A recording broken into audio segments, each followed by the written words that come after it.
Pai do Senhor, queridos irmãos, mais uma vez estamos aqui, junto, e mais uma oportunidade de falar acerca da palavra de nosso Senhor e Salvador Jesus Cristo. E amado, a Bíblia diz que nada façais por vanglória ou por contenda. O assunto que eu vou abordar hoje aqui com os amados irmãos não é o tipo do assunto que deve ser levado aos poucos a fim de promover alguma discussão ou divisão na igreja.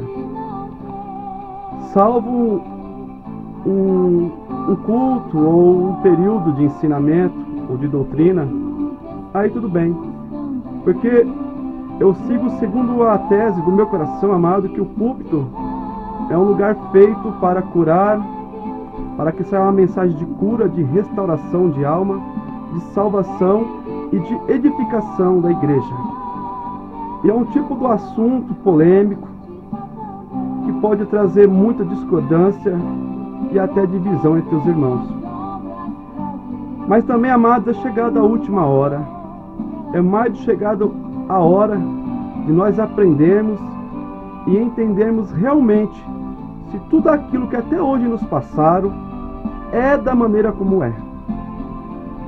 E eu vivi muito tempo, amado, contristado, quando não podia dizimar a casa do Senhor. Chegou a ponto de ter irmãos no passado abrir a Bíblia e me acusar de ladrão.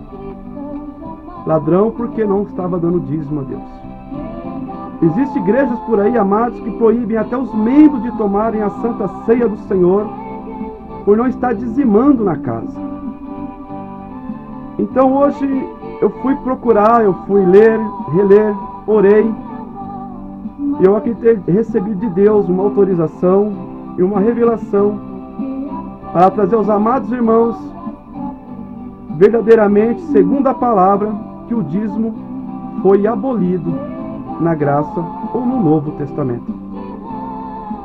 Eu queria começar lendo com os irmãos aqui no capítulo 7 de Hebreus, a partir do 1º até o 12, que diz assim: porque este Melquisedeque, que era rei de Salém, sacerdote do Deus Altíssimo, e saiu ao encontro de Abraão quando ele regressava da matança dos reis, e o abençoou, a quem também Abraão deu o dízimo de tudo, e primeiramente é, por interpretação, rei de justiça, e depois também rei de Salém, que é rei de paz, sem pai, sem mãe, sem genealogia, não tendo princípio de dias nem fim de vida, mas sendo feito semelhante ao Filho de Deus, permanece sacerdote para sempre.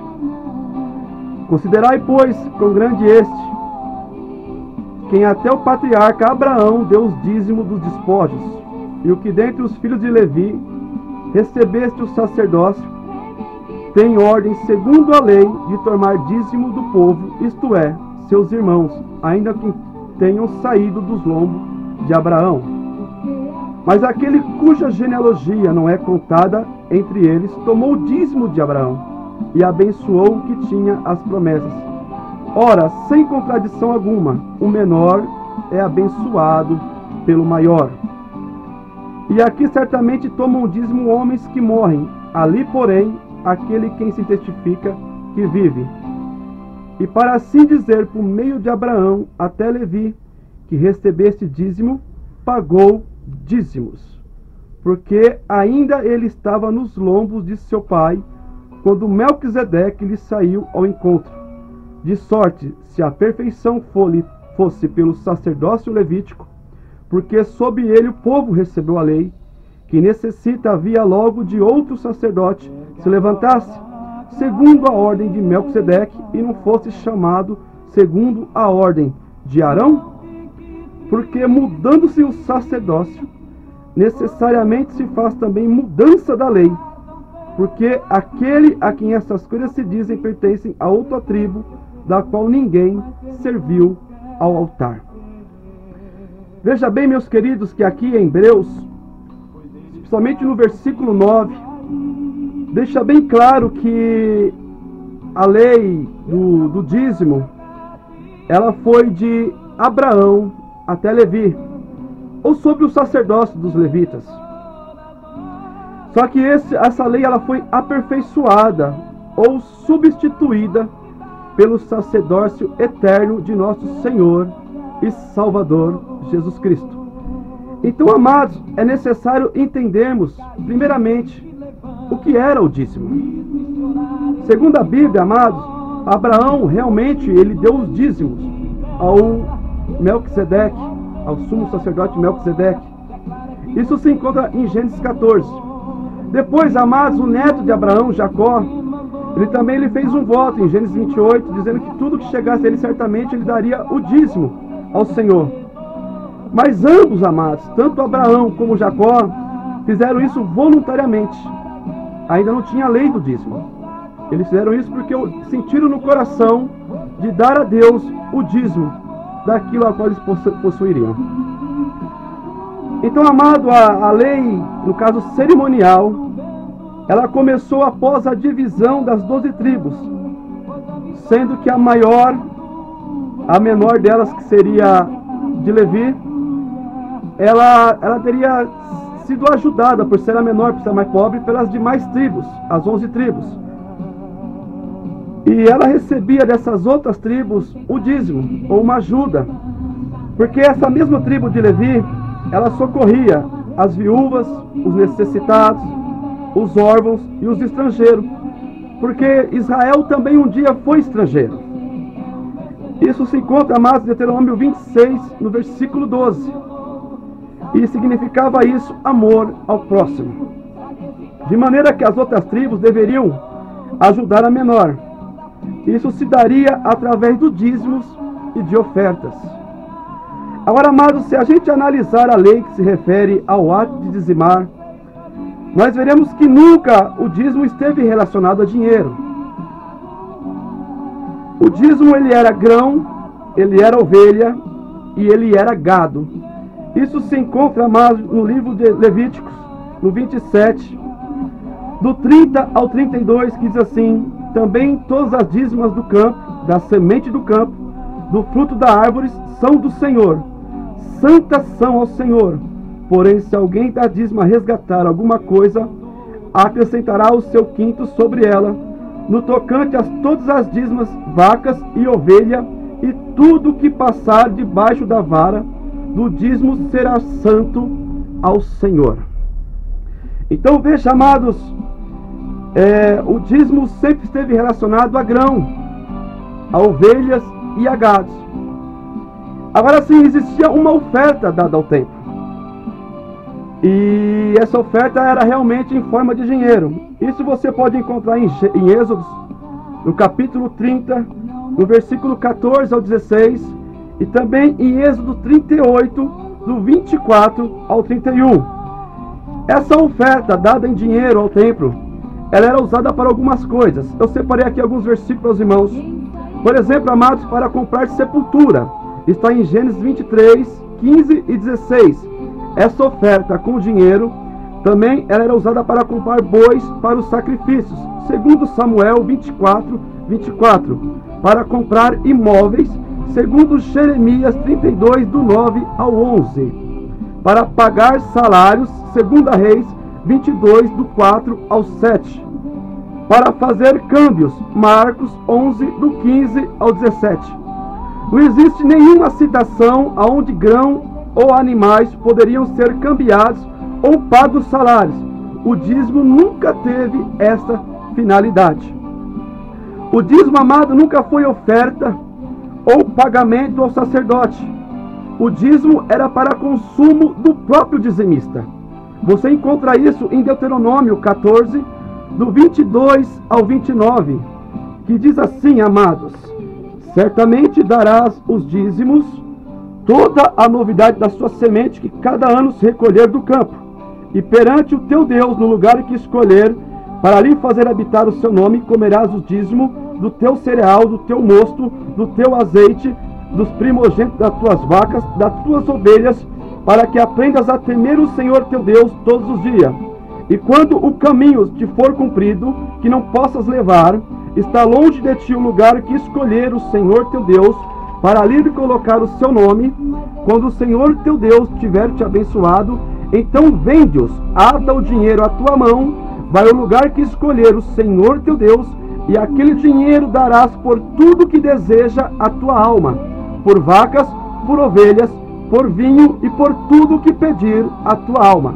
Come ali perante o Senhor teu Deus, e alegra-te tu e a casa. Porém, não desampararás o levita, o que está dentro das tuas portas, pois não tem parte nem herança contigo. Ao fim de 3 anos tirará todos os dízimos da tua novidade, no mesmo ano, e recolherás nas tuas portas. Então virá o levita, pois nem parte nem herança tem contigo, e o estrangeiro, e o órfão, e a viúva, e os que estão dentro das portas, e comerão, e fartar-se-ão, para que o Senhor teu Deus te abençoe em toda a obra que fizeres. Então veja, amados, que o dizimista, ele teria que ainda de 3 em 3 anos separar esse dízimo, para poder fazer uma festa ou um banquete, onde teriam que se levar viúvas, órfãos, estrangeiros e os levitas. Deuteronômio 12, 6, 7 e 11 diz que ali os dizimistas comeriam do dízimo na presença do Senhor, sendo a parte do sacerdote em alimento. Isso se encontra em Levíticos 5, versículo 13. Então, amados, Malaquias 3, do 8 ao 10, isso é muito pregado nas igrejas. É mais do chegada a hora, então, de nós entendermos essa passagem de Malaquias 3, do 8 ao 10. Primeiro vamos ler. Diz dessa maneira, Malaquias 3, do 8 ao 10. Roubará o homem a Deus, todavia vós me roubais, e dizeis, em que te roubamos? Nos dízimos e nas ofertas alçadas. Com maldição sois amaldiçoados, porque me roubais a mim, vós, toda a nação. Trazei todos os dízimos à casa do Senhor do tesouro, para que haja mantimento na minha casa, e depois fazei prova de mim, diz o Senhor dos exércitos, se eu não vos abrir a janela dos céus, e não derramar sobre vós uma bênção tal, que dela vos advenha maior abastança. E por causa de vós repreenderei o devorador, para que não consumai o fruto da terra, e a vide do campo vos não será estéril, diz o Senhor dos exércitos. E todas as nações vos chamarão bem-aventurados, porque vós serei uma terra leitosa, diz o Senhor dos exércitos. Eu li até o 13, amados. Agora veja, amados, vamos procurar entender o que significa essa passagem de Malaquias 3, do 8 ao 13. Vamos colocar assim. Primeiro, amados, precisamos entender que Malaquias, esse profeta ou esse texto de Malaquias está relacionado à lei sacerdotal cerimonial para o povo de Israel da antiga aliança, não da nova, que seria ativa até a vinda do Messias, e a nova aliança não pela lei, mas pela graça. Ou seja, esse texto não era para os cristãos, esse texto era para o povo daquele tempo do Velho Testamento, que estavam debaixo da lei. Sendo assim, amado, um cristão tem que dar o dízimo, tanto quanto ele tem que imolar animais para a purificação de pecados. Ora, a lei tem muitos pontos. Se for para obedecer um ponto da lei, necessário é obedecer todos, porque você será culpado de toda a lei se desobedecer um ponto só da lei. Então, amado, veja bem, Malaquias do 3, do 8 ao 10, na verdade faz parte de um clamor, que começa no capítulo 2 e vai até o capítulo 3, no versículo 18, onde Deus está literalmente dando uma bronca nos sacerdotes. Isso você pode encontrar em Malaquias 2, no versículo 1. E os sacerdotes de uma tribo específica, daquele tempo, sobre aquela regra, daquela lei. O que estava acontecendo, amados, é que os sacerdotes, ladrões e corruptos daquela época, eles estavam trocando animais sem manchas, a quais as pessoas levavam para ser sacrificada, e eles substituíam por animais com manchas, ou aleijados, com algum defeito, e estavam oferecendo a Deus em sacrifício. Para terminar, que já foi, acho que um pouco longe demais, vamos, amados, então, tratando sobre o dízimo.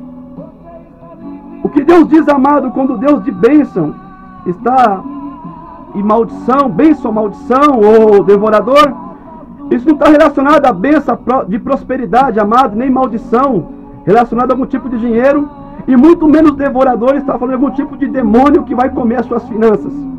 Quando Deus diz a bênção, mas está falando que Deus mandará chuva, e então a colheita seria abundante, disso viria o dízimo. E a maldição é quando Deus cerraria e viria a seca sobre a terra, de maneira que o fruto não vingaria. Quando fala devorador, amado, debaixo desta maldição ou da desobediência, a praga de gafanhotos viriam e comeria toda a plantação. Gafanhotos não são demônios, são literalmente gafanhotos. Disso fala aqui Malaquias 3, a partir do 8.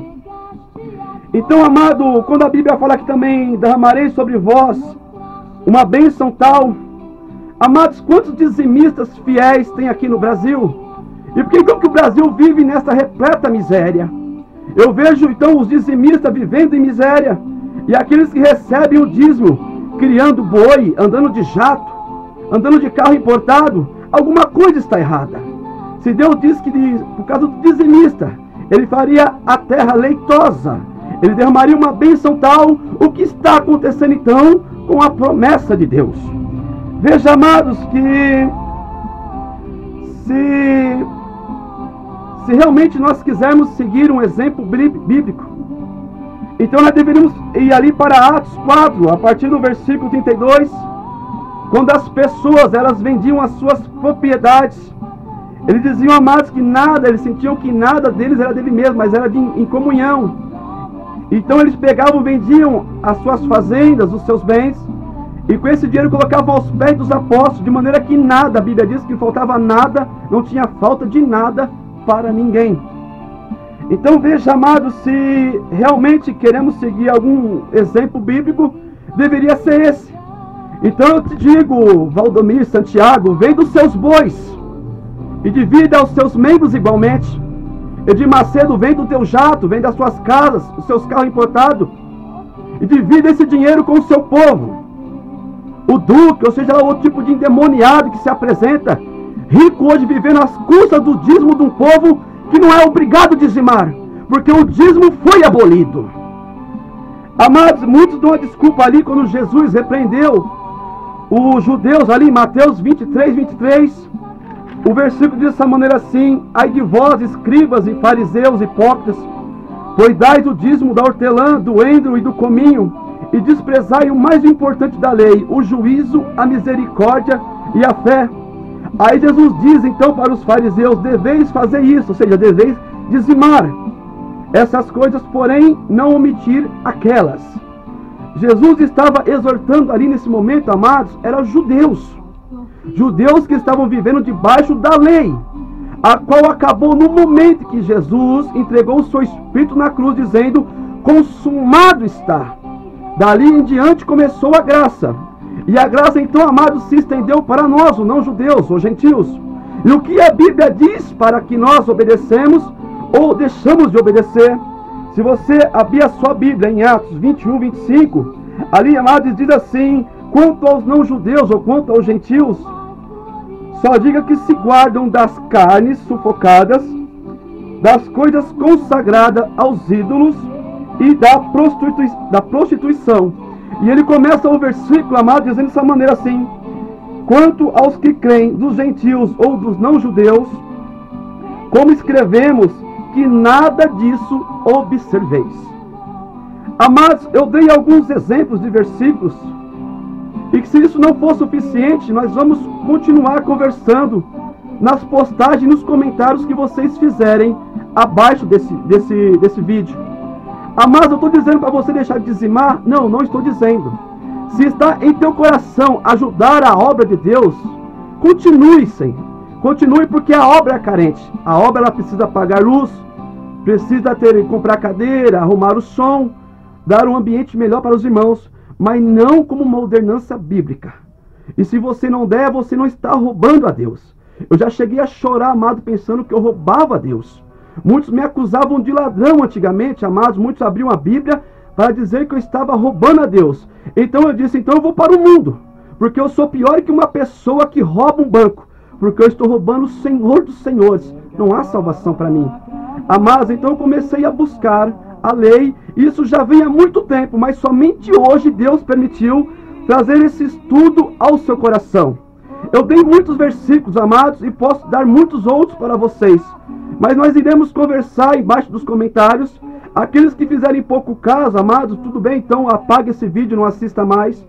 Aqueles que quiserem conhecer ou debater, aqueles que venham com a verdade, porque ninguém pode com a verdade, senão com a verdade. Não me venha com acho ou deixe de achar, que eu não aceito, amado, somente a Bíblia. E a Bíblia deixa bem claro que os dízimos foram de Abraão até Levi. Jesus hoje é o sumo sacerdote. E você dizimar, você está colocando em xeque a redenção e a obra de Jesus no Calvário. Oferta sim. Está em dificuldade, pastor? Está em dificuldade, obreiro? Coloque o joelho no chão e peça para Deus tocar no coração daqueles que ofertam, ofertar com uma oferta de amor para a obra prosseguir. Mas a obra é de Deus. Ele é o principal, o que quer, ele é o principal ajudador, e ele é o principal que quer manter a obra dele. Com ou sem o seu dízimo, a obra continua. Agora, engordar pastor, engordar membro, engordar aqueles... Não. O dízimo não é nem um pouco bíblico no sentido de graça e de Novo Testamento.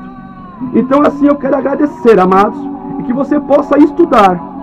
E se isso te soa como a verdade, busque mais referências. Talvez, amados, as portas da pregação se fechem para mim. Mas como eu disse, amado, o púlpito é feito para ganhar alma. Isso é um tipo de estudo feito de irmão para irmão ou num culto de doutrina e ensinamento. Mas esse aqui é o meu espaço. E aqui eu pago, e aqui eu falo aquilo que Deus me manda. Recebendo ou não recebendo. Praticando ou não praticando. E assim eu quero agradecer mais essa oportunidade. Em nome do Pai, do Filho e do Espírito Santo. Fiquem com a paz de nosso Senhor e Salvador Jesus Cristo.